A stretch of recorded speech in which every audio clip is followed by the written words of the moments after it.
Week 3 of the Premier Lacrosse League hits Chicago, the first of its stops in the Midwest. Today, two teams starving for a win go head-to-head. Justin Gutterding and Crowe against Ryan Brown and Atlas. Both teams looking for their first PLL victory. Happy Father's Day to all the dads out there, and welcome to Premier Lacrosse League fueled by Gatorade. Today at SeatGeek Stadium just outside Chicago, Crowe and Atlas both 0-2, but someone is leaving Chicago with a win. The veteran out of Syracuse in cage for Crowe, 8 saves last week on 20 shots. As we take a look at the Crowe starting lineup. Dom Starja has not been afraid to mix it up with the defense. Sabia goes from being drafted to right in the starting lineup. He's been steady down there. In the midfield, John Rannigan had a 2-point bomb last week from about 20 yards out. Watch for him to continue that today. And Jordan Wolf, arguably the toughest cover, dodging from behind the cage.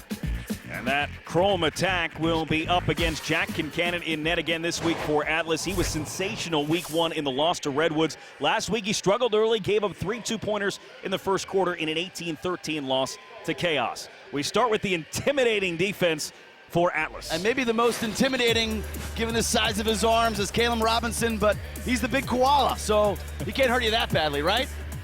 And then moving along to the midfield, we talked about Rabel. Watch out for Busick. He's the other part of that dynamic duo. And then lastly, with the attack, Ryan Brown, the best set shooter in the game. Well, these are the top 2 face-off teams in the league through 2 weeks, doing it different ways. Semino and Farrell sharing the duties for Crowe. Meanwhile, Trevor Baptiste has been great carrying the heavy workload for Atlas. Dom Starja, though, did tell us this week if Farrell's success continues today, he will take the majority of the face-offs this afternoon against arguably the best in the world at the position in Trevor Baptiste. And Semino and Baptiste lock up, and it's a violation against Semino law to keep that one in bounds. And Kieran McCardle bounces a week 1 in on goal, and it's grabbed there by John Galloway. We saw with the slick surface yesterday, players trying to skip that ball. A little more mud on the field today, and you saw it just kind of die once it hit the turf. Yeah, I was walking around the field pregame. There's definitely some soft spots. Gutterding finds an open spot from a tough angle on Kincannon, and the first shot goes in for Crowe. Baptiste. There's more to it than just getting the ball out as Hartzell dances in and put a bouncer on goal. Knocked up in the air by Galloway. Unable to clear, though, was Brandon Mullins, and an open shot for Eric Law. Crowe had a chance to get that one out. They didn't. Atlas ties it instead. Yeah, this is really a 2-goal swing, potentially. Plus minutes. Law around the crease. Point blank, and it's Galloway again. That's his 4th save of the afternoon. In transition, Rannigan knifing through. So you see Galloway with the save, quickly gets it to Rannigan, and he pretty much goes coast to coast. Runs by. Short time, short time. I love this celebration. Just the walk-off, just the act like you've been there. No. A hold against Farrell. And so Atlas ball, Trevor Baptiste stays on to move it, and they bury it right away. That's the guy they're keeping a close eye on. Back at X is Jordan Wolf, 32 in black. But this instead is McIntosh trying to lean his way into a scoring area. Gutterding for Wolf in a sprint around the net, and he checks in with the goal. Another glance at the shot clock, and now he goes. Wolf dishes in and out of the stick of Thompson. Dennis can't come up with it. Inside of 10 seconds, enough time here for Van Raphorst and Atlas. He walks in, a 2-try coming from Richard. It is gonna cost you because of the shortened field. Teams are just able to get from defense to offense. And Yeah. Yep. Go. Goal. They'll count that one. You heard the communication between Joe White and his defenders. Atlas and Crowe both looking for their first win here in the 3rd week of Premier Lacrosse League action. We are in Chicago this afternoon as Rabel turns, plays out for Busick. His pass in tight, McCardle with the finish. His 2nd today. Yeah, I think, they've been doing a good job kind of initiating from the wings. Little hidden ball trick here. Nifty. That works well. You'll see the little hidden ball trick behind the cage. It fools our camera guy. Apparently fools the Chrome defense as well. To the shooting spot and Klutz staying inside. So they went with him inside, and then I was able to sneak down that back pipe. It worked out well on the power play goal. Hartzell, Cloutier all alone.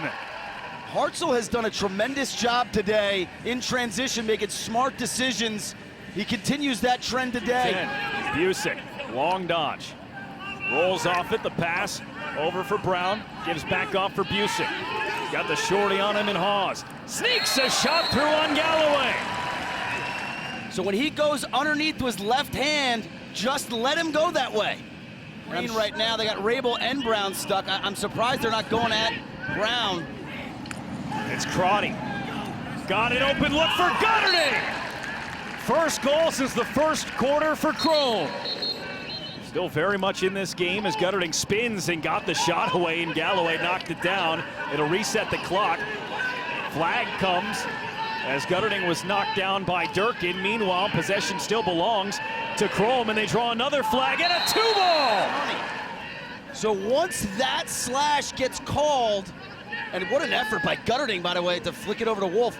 Wolf knows There are 2 fouls that on he the can flag. be very Flag 51 risk-seeking. with the flag.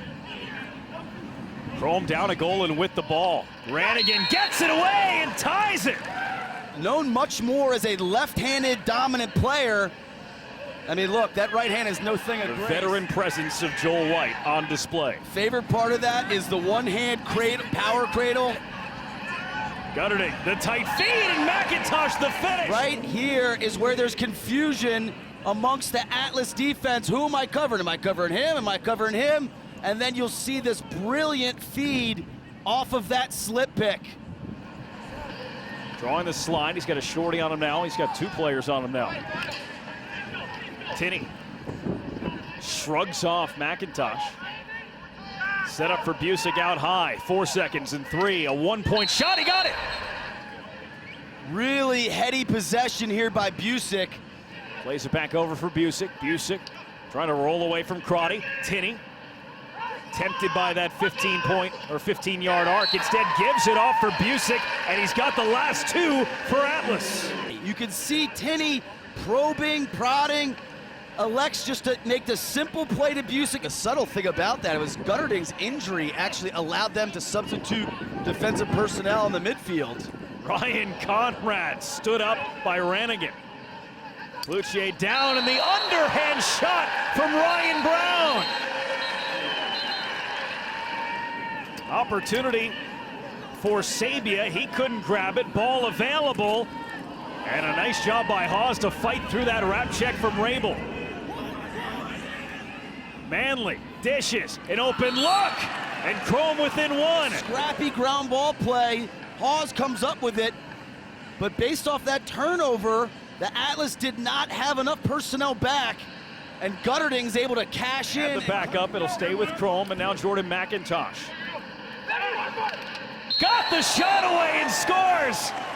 Just a little bit of room for McIntosh, and he buries it top corner.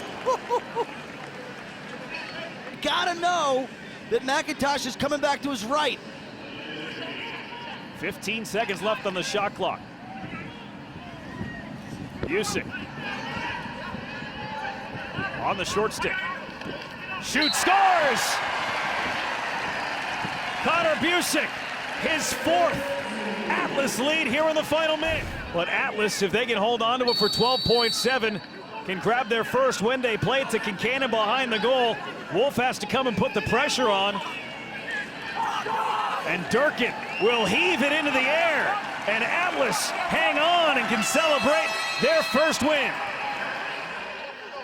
Chrome 0-3, all decided by 1 goal.